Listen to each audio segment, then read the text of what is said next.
কোনো রমণী যদি পতিপ্রাণা হয়, সতীসাধ্যী হয়, তার ভিতরে একটা প্রভূত তেজ কাজ করে।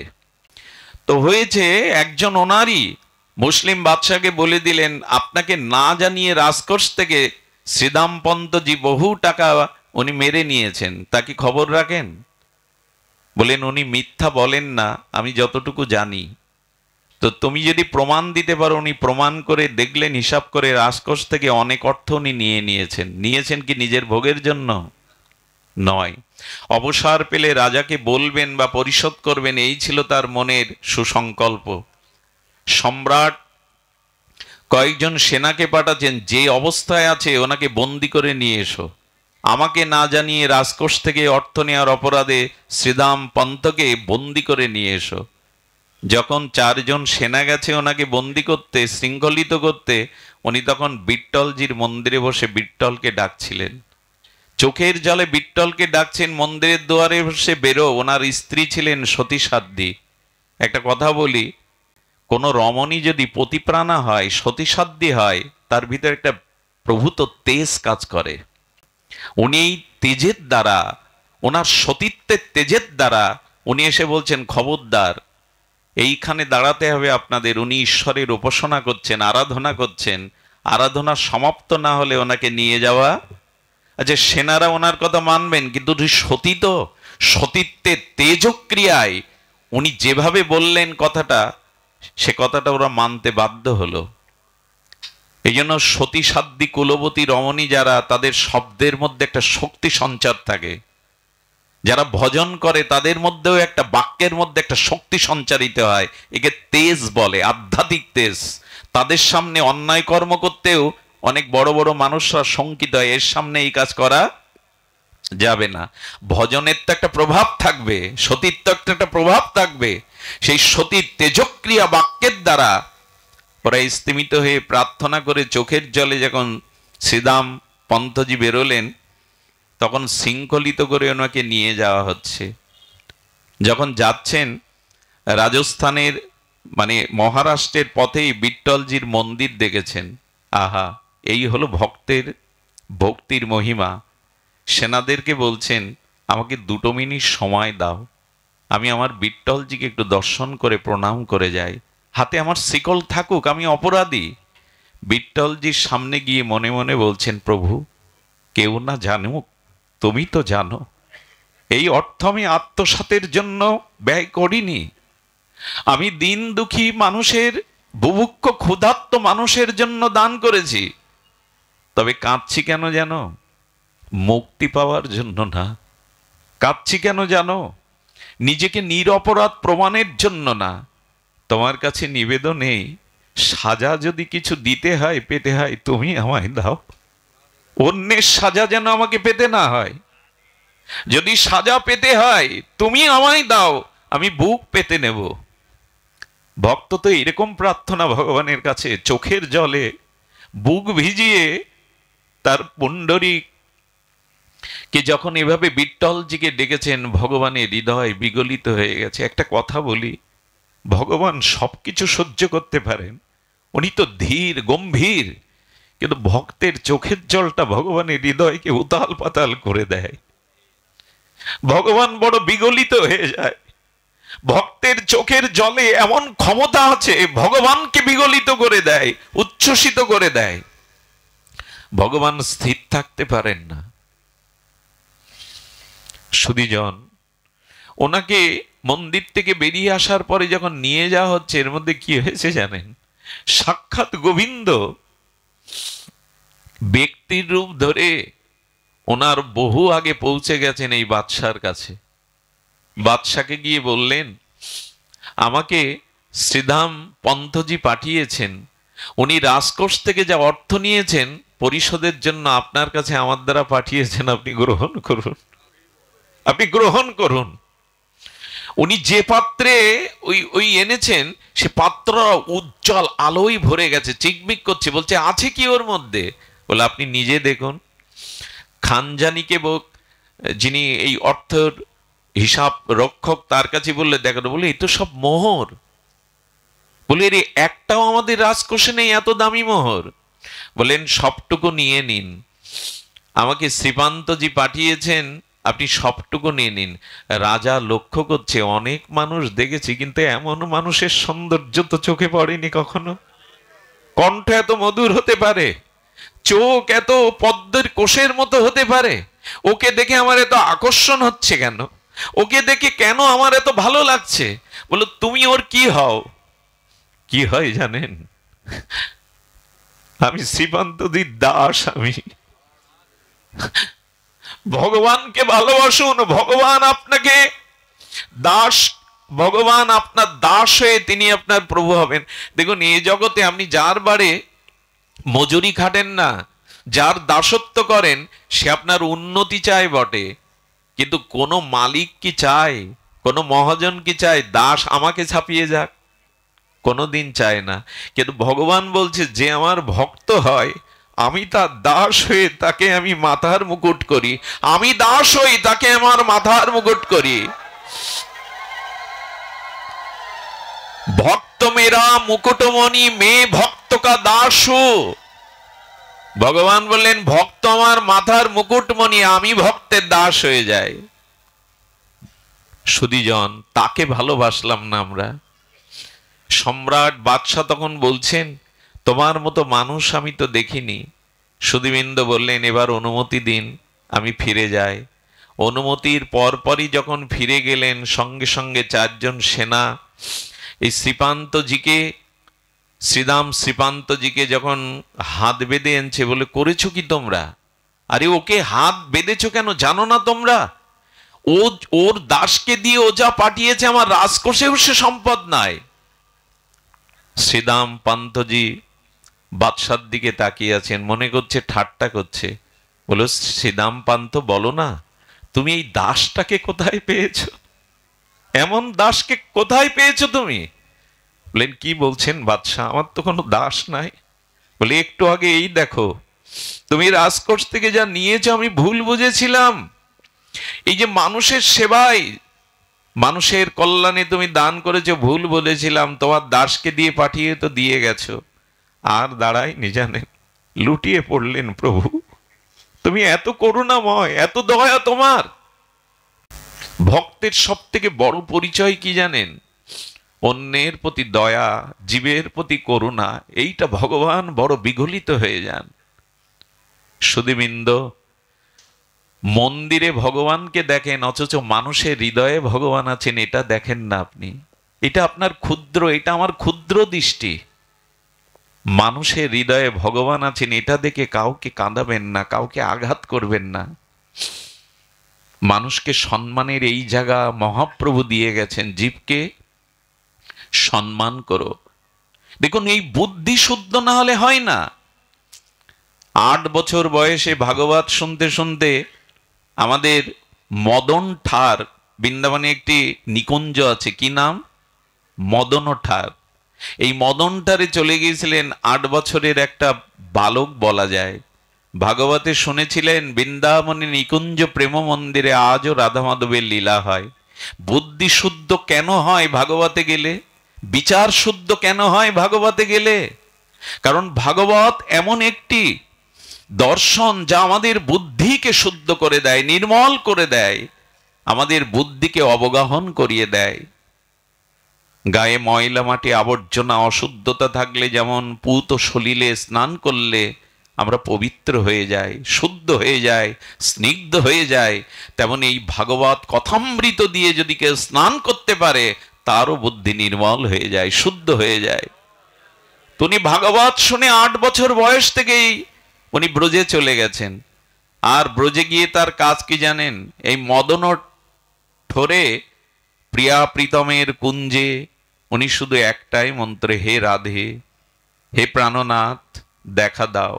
হে রাধে, হে প্রাণনাথ মন্ত্র জানে না, শাস্ত্র জানে না, লেখাপড়া করতে তো অবসর পায়নি। 8 বছর বয়স ত্যাগ করে বৃন্দাবনে চলে গেছেন। আজ বয়স পরিণত হয়েছে, বৃদ্ধ অবস্থায়, কিন্তু ক্ষতি একটা কি লাভ একটা জানি না। চোখের জলে কাঁদতে কাঁদতে প্রিয়া প্রীতমের শ্যাম শ্যামার জন্য চোখটায় অন্ধ হয়ে গেছে। ওনার এখনো নাম আছে অন্ধ বাবা, মদন ঠারের অন্ধ বাবা বলে পরিচিতি। তো এই মদন ঠারের নিকুঞ্জ মন্দিরের দুয়ারে বসে অন্ধ হয়ে গেলে তো আর পথ চলতে পারে না।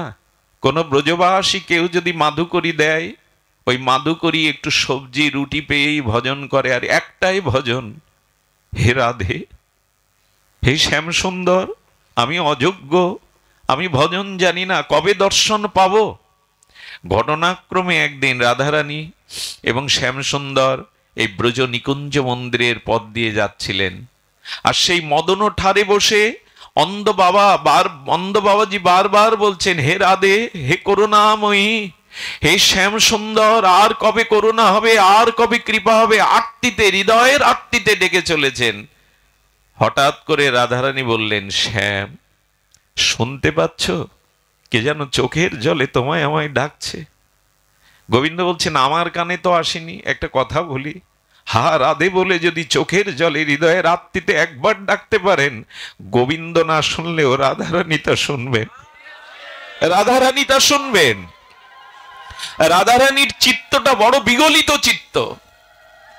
এই জন্য তো গৌড়ীয় বৈষ্ণব রাধা কুণ্ডবাসী বাবাজিগণ তাদের মুখে হা রাধে এই মন্ত্র। আমাদের রঘুনাথ দাস গোস্বামী 16টা বছর পুরী ধামে লীলাচলে মহাপ্রভুর সান্নিধ্যে ছিলেন, কিন্তু 16 বছর মহাপ্রভুর অপরকটের পরে শ্রীধাম বৃন্দাবনে রাধা কুণ্ডে গিয়ে তখন আর গৌর নাই, তখন আর কৃষ্ণ নাই।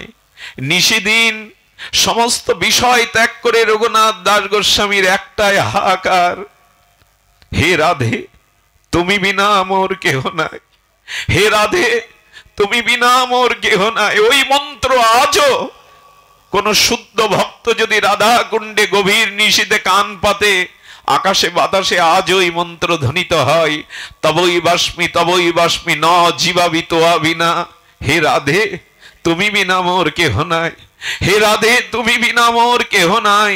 কেন রাধে রাধে করে বাবাজিরা? রাধারানীর চিত্ত অত্যন্ত বিগলিত, রাধে বললেই তার চিত্ত বিগলিত হয়ে যায়। রাধারানী বললেন, শ্যাম সুন্দর, দেখছো না অন্ধ বাবাজি মহারাজ আর তোমাকে আমাকে স্মরণ করছে, যাও, বাবা কাঁদছে, ওর চোখের জল মুছিয়ে একটু আনন্দ দিয়ে এসো। রাধারানী আগে গোবিন্দকেই পাঠায়, সহসা সামনে তিনি আসতে চান না, কারণ এত করুণা তার ধরা পড়ে যায়। তো শ্যামসুন্দর বুদ্ধিমান, চতুর, ওনার হৃদয়টা অত বিগলিত নয়, এই জন্য ওনাকে আগে পাঠান। বাবাকে চোখের জল মোছানোর জন্য বলছে, বাবা তোমার খুব দুঃখ? বলেন, কে তুমি? বলে, আমি ব্রজবাসী রাখাল বালক। বলে, বালক বালকই থাকো, আমার দুঃখ শুনে তোমার কি হবে, যাও চলে যাও। বাবাজি মহাজারের কথা শুনে শ্যামসুন্দর বলছে, বাবা যদি ক্ষুধা লাগে আমি তোমাকে একটু রুটি সবজির ব্যবস্থা করে, তো খেতে চেয়েছি তোমার কাছে। রাগ করে বলছেন, এই হাতের লাঠি কিন্তু তোমার উপরে পড়বে, চলে যাও। কৃষ্ণ এসে বলছেন, প্রিয়া, ওটা তোমার কাজ, আমার না, ওটা তোমার কাজ। আমি তো তার। রাধারানী একটু মানিনী হয়ে বললেন, চোখের জল মোছাতে পারো না, কারো দুঃখ ঘোচাতে পারো না? বললেন, এই দেখো আমি বাবাজির দুঃখকে দূর করছি। রাধারানীর কণ্ঠ, রাধারানীর স্নিগ্ধ অঙ্গের বাতাস যদি কারো লাগে, আর দুঃখ থাকে গো, সূর্য উঠলে আর আধার থাকে? রাধারানী এসে একবার কেবল ডেকেছে, বাবা, বাবা তুমি কাঁদছো কেন? হাসাবার জন্য। বললে, কি বউ হারিয়ে ফেলেছ? বাবাজি এত বিরক্তি, কিন্তু এই মধুর কণ্ঠে এই কথাটা শুনে বলে, লাডলি, বাবাজিদের বউ থাকে? তোমার মনে হয় আমি বউ হারিয়ে গেছি? এক কথায় গোবিন্দ বলছেন, বলিহারি রাধা তোমার মহিমা। যাকে এত করে চোখের জলে একটু হাসি আনার চেষ্টা করলাম বদনে, এক কথাতেই হেসে উঠেছে। বলে, না রে লাডলি, বাবাজিদের তো বউ নাই, বউ হারায়নি। তো বলে, বাবা একটু বলবে? বললো, যাকে হারিয়েছি তাকে দিতে পারবে তুমি? কত জন্ম তো তাকে হারিয়ে পথে ঘুরছি, আমার রাধারানীকে দাও না, আমার প্রেমময়ীকে দাও না, যদি দাও, যদি আমাকে সুখ আনন্দ দিতে চাও, আমার রাধারানীকে দাও। রাধারানী আর সহ্য করতে পারলেন না। রাধারানী সঙ্গে সঙ্গে তার কোমল করপল্লবটি বাবাজির চোখে হাত বুলিয়ে দিলেন। দৃষ্টি পেয়েই দেখছে সামনে শ্যামসুন্দর মদনমোহন তার প্রিয় রাধা রানী দাঁড়িয়ে, চরণে পড়ে গেলেন। এত করুণা তোমার, এত কৃপা তোমার। এর 3 দিনের মাথায় রাধারানী তাকে চরণে নিয়েছিলেন, আর রাখেননি জগতে। ঘটনাটা এই কারণে বলা, দেখুন বুদ্ধি শুদ্ধ হয়েছে বলেই তিনি 8 বছর বয়সে শাস্ত্র জানে না, লেখাপড়া জানে না, কোনো সিদ্ধান্ত জানেন না, কিন্তু চোখের জল আর হৃদয়ের ব্যাকুলতা, এই চোখের জল আর হৃদয়ের ব্যাকুলতাই তাকে ভগবৎ প্রাপ্তির দুয়ার খুলে দিল। আমাদের যদি পাণ্ডিত্য না থাকে, অত শাস্ত্রবুদ্ধি না থাকে, ভজন করুন। এই ভজনের দ্বারাই, প্রীতিময় ভজনের দ্বারাই বুদ্ধি শুদ্ধ হবে। আর বুদ্ধি শুদ্ধ হলে তখন আর কিছু চাইব না আমরা। দেখুন, ছোট বাচ্চারা পুতুল তৈরি করে। পুতুল খেলার দিনগুলোতে ফিরে যান, আমরা সবাই পুতুল খেলেছি, ঘর বেঁধেছি, বরবধূ সাজিয়েছি, ওদের নিয়ে খেলেছি। আর এই পুতুল খেলতে খেলতে পুতুল ভেঙে গেলে আমরা কেঁদেছি।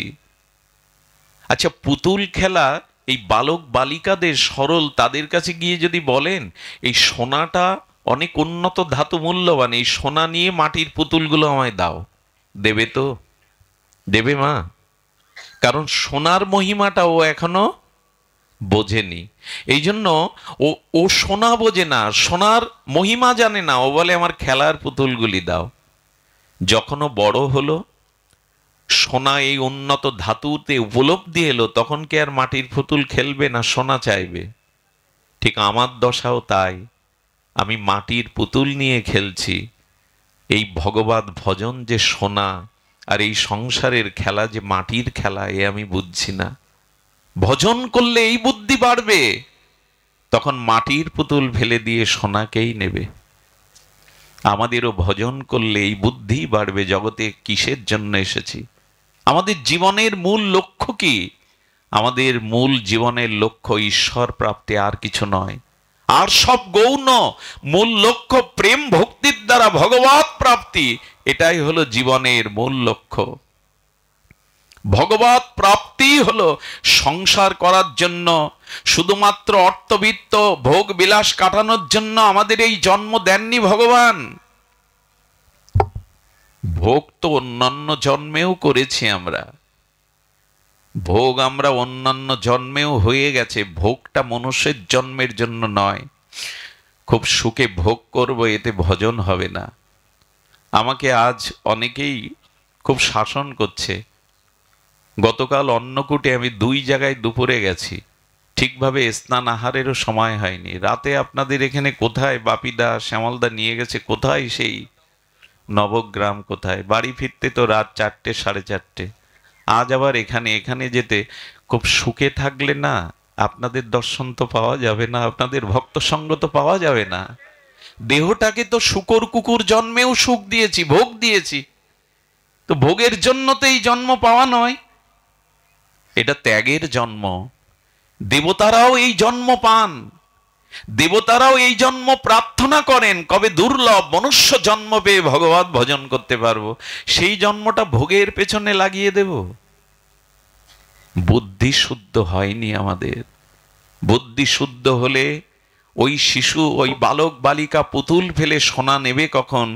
যখন বয়ক্রমে তাদের বুদ্ধি বৃদ্ধি পাবে, তখন জানবে মাটির মূল্য থেকে সোনার মূল্য অনেক বেশি। সুধীজন, এই জন্য বুদ্ধি শুদ্ধ যাতে হয়, এই জন্য আমাদের ভজন করতে হবে। ভজন ব্যতীত আমাদের বুদ্ধি শুদ্ধ হবে না।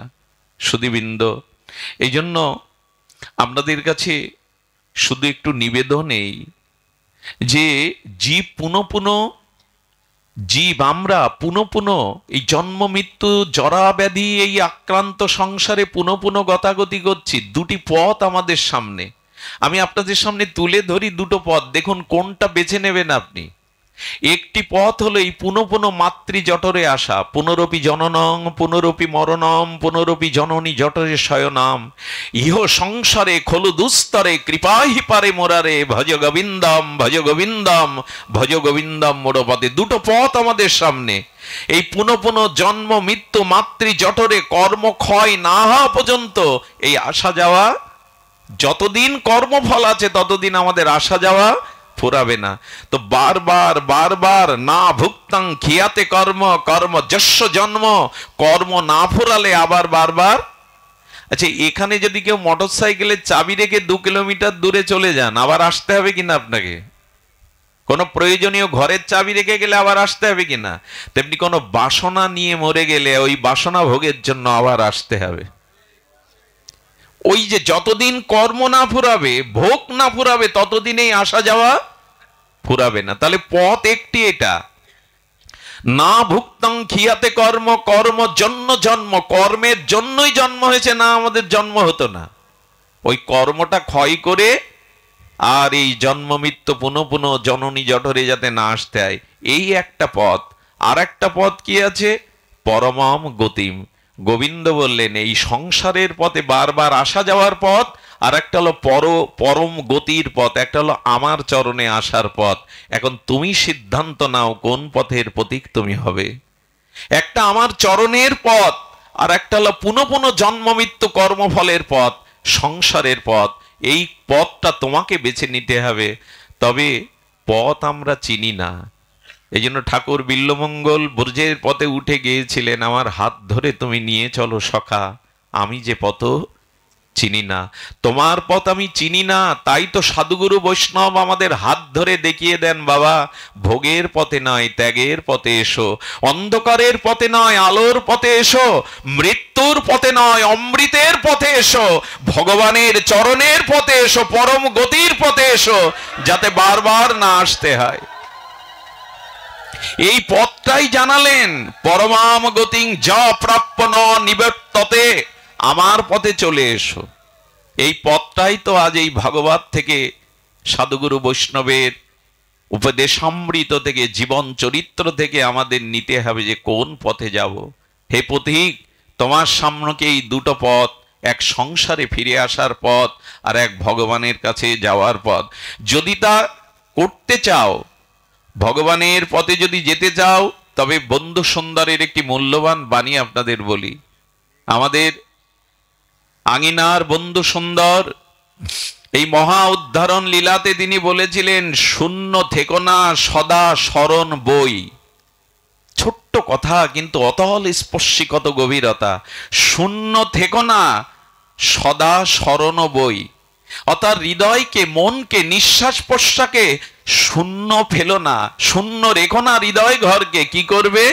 অন্য ভাবিও না গুরু গোবিন্দ বই। শূন্য রেখো না মনটাকে, মনের ভিতরে গুরু গোবিন্দকে দাও, গুরু গোবিন্দের নামকে দাও, লীলাকে দাও। শূন্য কখনো রেখো না। শূন্য থাকলেই তোমার এই সংসারে আবার আসতে হবে। শূন্য থেকো না সদা স্মরণ বই, অন্য ভাবিও না গুরু গোবিন্দ বই। গুরু গোবিন্দকে স্মরণ করো। এই জন্য গীতায় ভগবান এই কথা বলেছেন, স্মতব্য। গীতায় বলছেন তস্মাৎ সর্বেষু কালেষু মামনুষ্যর। আর নিখিল শাস্ত্রের বিদিতে বলছেন স্মতব্য সততং বিষ্ণু, ভগবানকে সতত স্মরণ করো।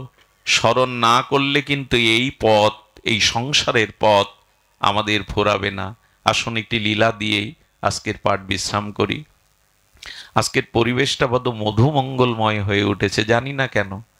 কত মানুষ কষ্টে দাঁড়িয়ে আছে, কিন্তু এইখানে কান পাতুন, এখানে হৃদয়ের কান পাতুন, বাইরের না, একটা অন্য জিনিস খুঁজে পাবেন। আমি বারবার বলি ভাগবতে আসুন, কারণ ভাগবতে আপনি আসেননি, এখানে অনেক ঋষিমুনিদের আত্মা অলক্ষ্যে এর মধ্যে ঘুরে বেড়াচ্ছে। অনেক অনেক অমলাত্মা, ঋষিদের আত্মা, তারা ভাগবত যেখানে হয়, শুদ্ধ ভক্ত হয়, ওখানে চলে আসে। শুধু কি তাই, আজ রাধা মাধবে এসেছেন, এখানে হনুমানজি এসেছেন। এ আমার গল্প কাহিনী নয়। যেখানে হরি কথা সেখানে হনুমানজি কোনো না কোনো রূপে এসে বসে পড়েন। এই জন্য ভাগবতে আসুন, এইখানের পরিবেশটা একটু লক্ষ্য করুন। এত মানুষ, কিন্তু আমাদের বুদ্ধি কত শুদ্ধ, চিত্ত কত নির্মল। এটাই হলো সাধু সঙ্গের ফলপ্রাপ্তি। শুধুমাত্র আসবার জন্য আসা না নয়, এখান থেকে যেন আমরা কাজ ফেলে হীরাটা নিয়ে যাই। বারবার হীরা ফেলে কাজ তুলে নিচ্ছি, এখানে এসে যেন হীরা ফেলে কাজ তুলে না নেই। আমি বড় গায়ক, আমি বড় বক্তা, আমি বড় ভক্ত, আমার গলায় তো মালা শোভা পায়, এই কাজ তুলে নিয়েন না হীরা ফেলে। এখানে বরঞ্চ ভক্তের চরণ ধুলি মেখে নিন, ওটাই হীরা। এখানে ভক্তের কৃপাটা মেখে নিন, ওটাই হলো হীরা। এখানে সম্মান মর্যাদা নিতে যেন কেউ না আসি আমরা। এই জন্য হীরা ফেলে কাজ তুলে যেন না নেই, আমরা যেন কাজ ফেলে হীরাটাই নিতে পারি। এই অঙ্গ, এই দামি কাপড়ে এখানে যেন ভক্তের চরণ ধুলি অন্তত মাখতে পারি। ভক্তের চরণ ধুলির মধ্যেই আছে এই ভক্তির হীরা, এই ভক্তির সম্পদ। এটি না মাংলে শুদ্ধা ভক্তি কখনো হবে না। অহংকারে মদমত্ত হয়ে যদি ভক্তের চরণ ধুলিতে অভিষিক্ত না হয়, বৈষ্ণব চরণ ধুলি অঙ্গ না মাখি, কোনোদিনই অনুভব হবে না, অনুভব হতে পারে না। বৈষ্ণবের চরণ রেণু ভূষণ করিয়া তনু, যাহাতে অনুভব হয় ঠাকুর মশার এই মহাবাণী। এইখানে যে ধুলি, এই ধুলি কেবল অনুভব দিতে পারে, এই ধুলি আমাদের চেতনাকে জাগ্রত করতে পারে। আসুন আমরা সেই লীলা কেন শ্রবণ করব? যাতে অন্য সময় হরিনামের সাথে লীলাগুলো স্মরণ করতে পারি। দেখুন, যারা হরিনাম করেন তারা ভাগ্যবান, ভাগ্যবতী, কিন্তু আরো ভাগ্যবান হয়ে যাবেন নামের সাথে যদি লীলা স্মরণ করতে পারেন। সেই লীলা, আপনার ছোট একটি লীলা মনে পড়ল সুধীজন। আপনারা জানেন গজেন্দ্র মক্ষম লীলা, ভাগবতের বিশেষ এই গজেন্দ্র মক্ষ লীলায় এসেছে গজেন্দ্র মানে হস্তি। আচ্ছা, হাতির মাথায় আর কতটুকু বুদ্ধি থাকতে পারে, কিন্তু এই হস্তি জঙ্গলের রাজাধিরাজ, তার স্ত্রী আছে, অর্থাৎ মায়া স্ত্রী রূপ হস্তি। আর সেই মায়া স্ত্রী রূপের উদরে হাতি অনেকগুলো তার পুত্র কন্যা নাতি নাতনি নিয়ে বিরাট সংসার জঙ্গলে। এই জঙ্গলে থাকতে থাকতে গজেন্দ্র অর্থাৎ হস্তি বলছে স্ত্রীকে, পুত্রকে, নাতি নাতনিকে, চলো এই জঙ্গলের মধ্যে স্বচ্ছ সরোবরে পদ্ম ফুটেছে, সেই পদ্ম ফোটা স্বচ্ছ সরোবরের নির্মল জলে আমরা একটু অবগাহন করে আসি।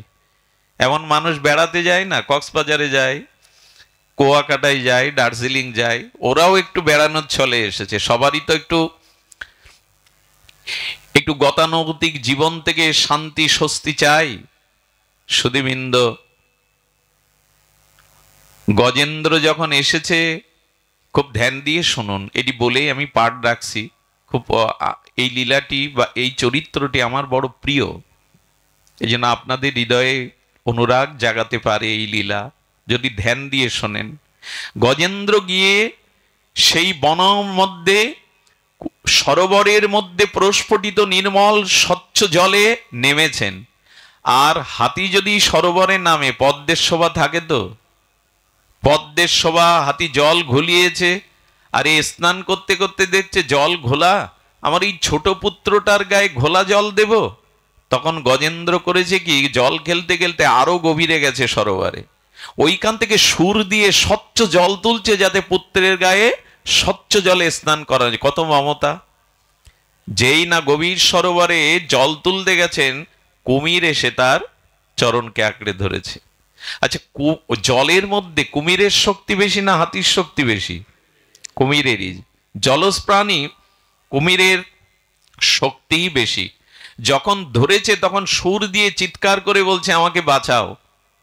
এখন বহু দস্তাদস্তি যুদ্ধ করে তার পুত্র কন্যা নাতি নাতনি স্ত্রীগণ হাতি উদ্ধারের চেষ্টা করলো, কিন্তু জলে কুমিরের শক্তি অধিক থাকায় নিষ্কৃতি পেল না। এদিকে সূর্য অস্ত যাচ্ছে, পশ্চিমে হেলে পড়েছে, পুত্র কন্যাকে নিয়ে আর স্ত্রী হাতিগুলো বলছেন এই কুমিরে ধরেছে, এর হাত থেকে তোদের বাবাকে বাঁচানো যাবে না, এখন এখানে থাকলে আমরাও মরে পড়ব, চল আমরা এখান থেকে চলে যাই। যখন তারা ওকে মৃত্যুর মুখে ফেলে একাকী চলে যাচ্ছে, তখন গজেন্দ্র বলছেন বাহ, যাদের সুখের জন্য এত আয়োজন, যাদের জন্য এই জল কেলি তারা আমাকে মৃত্যুর মুখে ফেলে আজ বিদায় নিচ্ছে।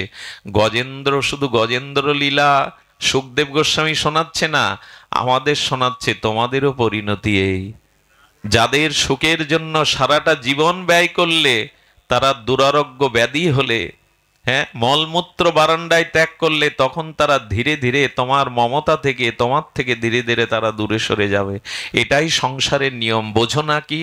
আর কবে বুঝবে যে সংসারে কেউ কারো নয়? আমি স্বার্থ দিতে পারি, সুখ দিতে পারি, তাই তারা আমাকে মনে রাখে। যেদিন ওদের সুখ আর দিতে পারবো না, আমার কারণে ওদের ক্ষতি হবে, সেদিন ধীরে ধীরে আমার থেকে মমতা সবাই তুলে নেবে। হায় রে সংসার! গজেন্দ্র বলছেন, হায় রে সংসার, আজ আমাকে মৃত্যুর মুখে রেখে সবাই চলে গেল, কেউ এলো না। তখনই তার মনে হলো, ও আমি হস্তিকুলে জন্মেছি, তবে জানি যার কেহ নাই তার একজন আছে। যার কেহ নাই তার তো একজন আছে। এই কথা মনে করে উনি সুর দিয়ে ভগবানকে আহ্বান করেছিলেন। 28টি শ্লোক স্তুতি করেছেন উনি। ভাবতে অবাক লাগে, ভাগবতে গজেন্দ্রমক্ষম লীলাতে 28টি শ্লোক স্তুতি করেছেন, কিন্তু এই 28টি শ্লোকের মধ্যে একবারও ভগবানের নাম নেননি।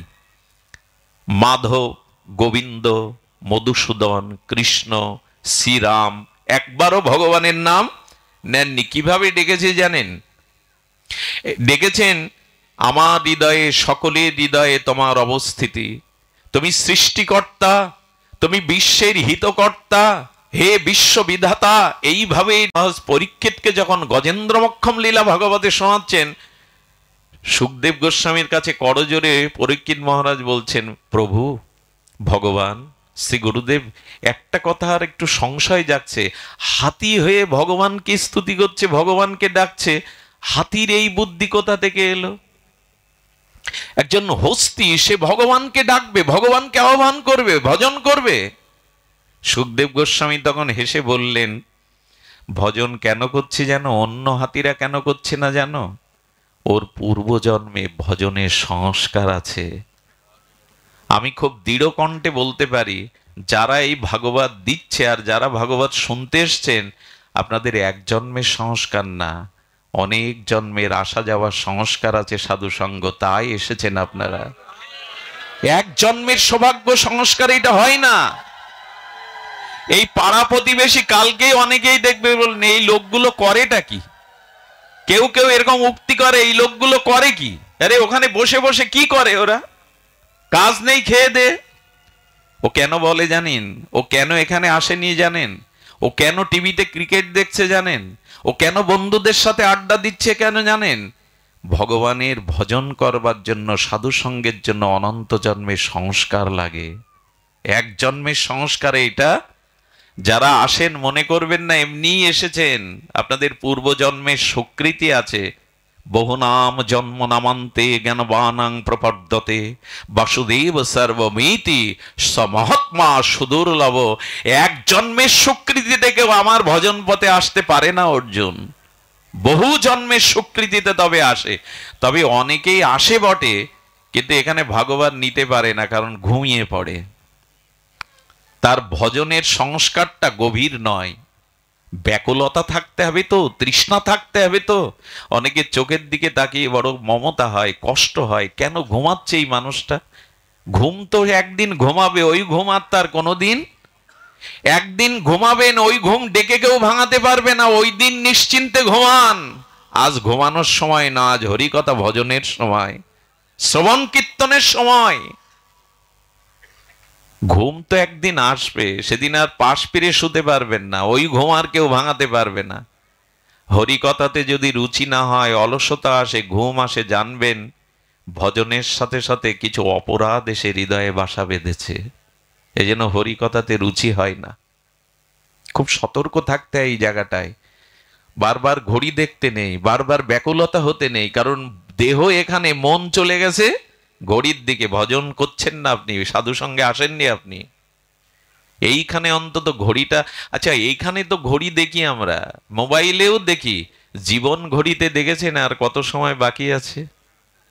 বারবার এই ঘড়ি সারা জীবন দেখলেন, জীবন ঘড়ি তো দেখলেন না আগামীকালের সূর্য আমার জন্য উঠবে কিনা। তখন বলছেন পরীক্ষিত মহারাজ শুনুন, হে রাজসী, হে রাজন শুনুন, উনি এখন হাতি হতে পারেন কিন্তু পূর্বজন্মে উনি হাতি ছিলেন না, ইনি ছিলেন রাজা ইন্দ্রদুম্ন।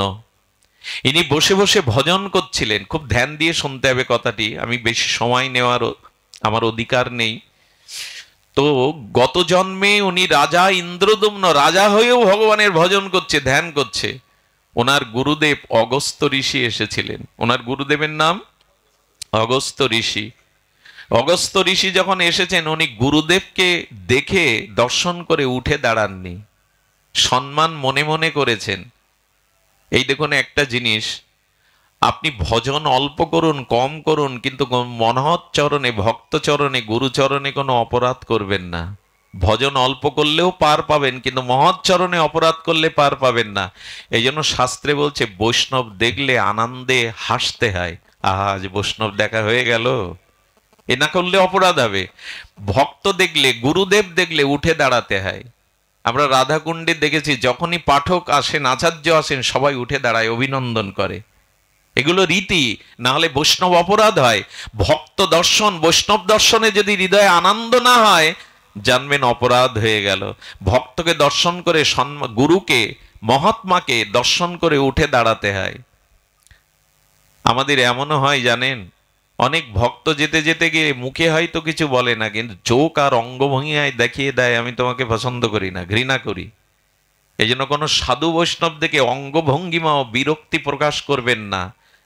উনি অপরাধ না নিলেও কিন্তু ভগবান ঠিক ঠিক এর 16 আনা পূর্ণ করে নেবে এই অপরাধ। ভক্ত কখনো কাউকে অভিশাপ দেয় না, তাহলে সে ভক্ত না। কিন্তু ভক্ত চরণে অপরাধ করলে প্রতিটি কণায় কণায় ভগবান কিন্তু তার হিসাব দিতে হবে। ভগবান ছেড়ে দেবেন আপনাকে। আর এই উজ্জয়িনীতে আজকাল তো অনেকেই আছে ভগবানের প্রচার, দেবদেবী প্রচার বন্ধ করে নিজের প্রচার শুরু করে। অনেকেই আমার মতো অথবাগা আছে। উজ্জয়িনীতে একজন বলল সব রেখে দাও, কালী কৃষ্ণ দুর্গা রেখে দাও, আমার ছবি ফটকটা এই লকেট করে টানিয়ে রাখো। পদ্ম ফুলের ওপর তার ছবি দিয়ে সে ভগবানের মতো প্রচার করছে। আর বললেন এই দেব দেবী উপাসনা এটা বেদে নাই, সনাতন ধর্ম, এই সব প্রচার করছে।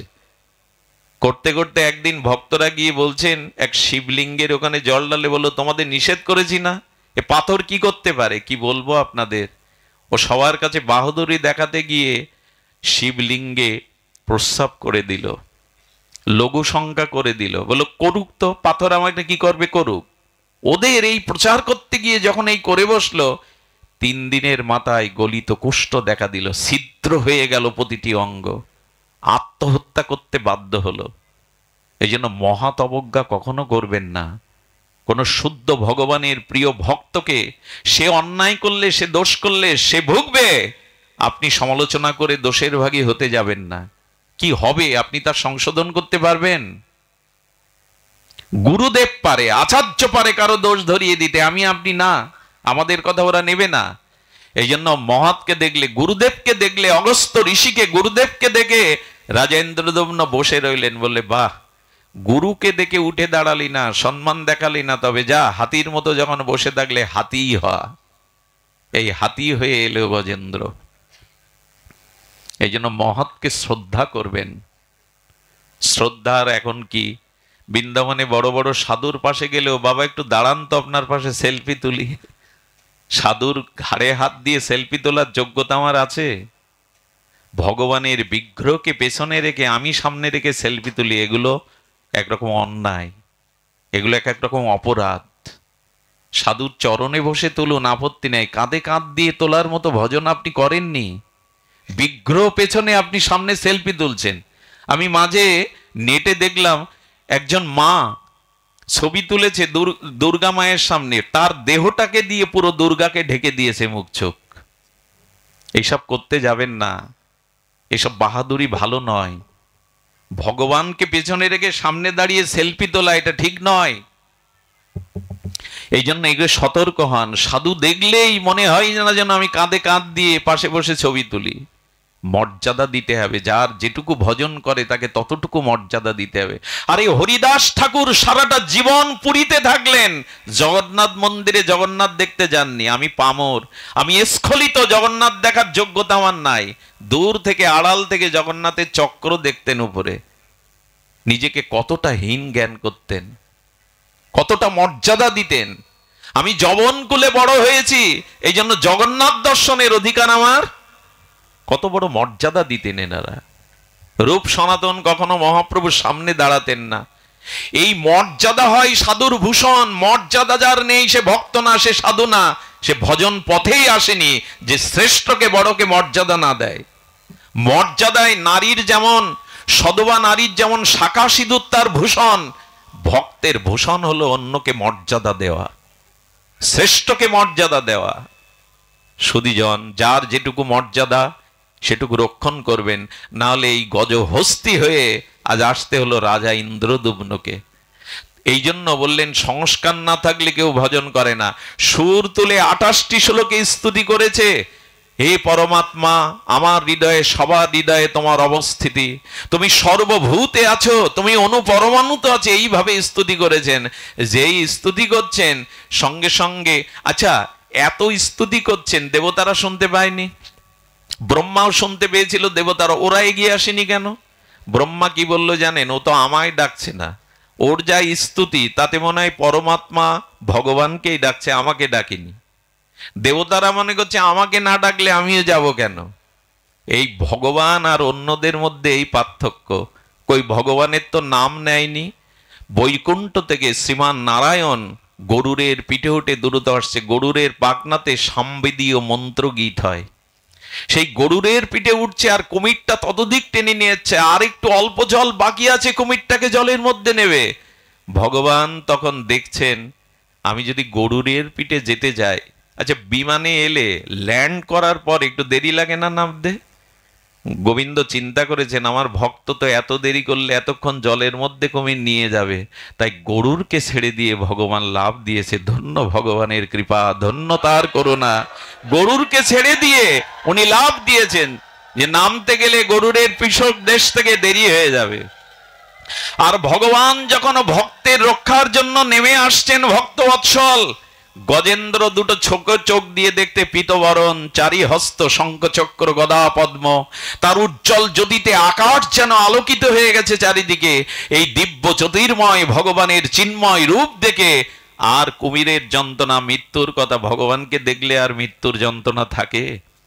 যেই দেখেছেন বললেন ভগবান তুমি কমল বড় ভালোবাসে, এই জন্য পদ্ম ফুল ভগবানকে দিতে হয়। পদ্ম ভগবানের খুব প্রিয়। তুলসী বাগান আর পদ্ম বাগানেই ভগবান বেশি থাকেন। আচ্ছা গোবিন্দে ভগবানের হাতে কি আছে? শঙ্খচক্র গদা পদ্ম। পদ্ম ফুল ভালোবাসেন বলেই তো শ্রীহস্তে রেখেছেন। ভগবানের চরণের বর্ণনা দিতে গিয়ে কি বলেন? চরণ কমল পদ্ম। তার হাতটাকে কি বলে? কর পল্লব।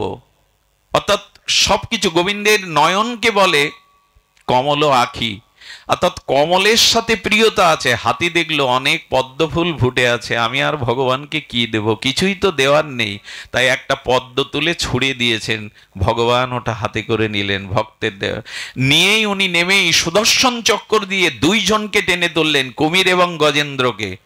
কুমিরের মস্তকটা সুদর্শন চক্র দিয়ে কেটে দিলেন, গজেন্দ্রকে নিয়ে উনি বৈকুণ্ঠে চলে গেলেন।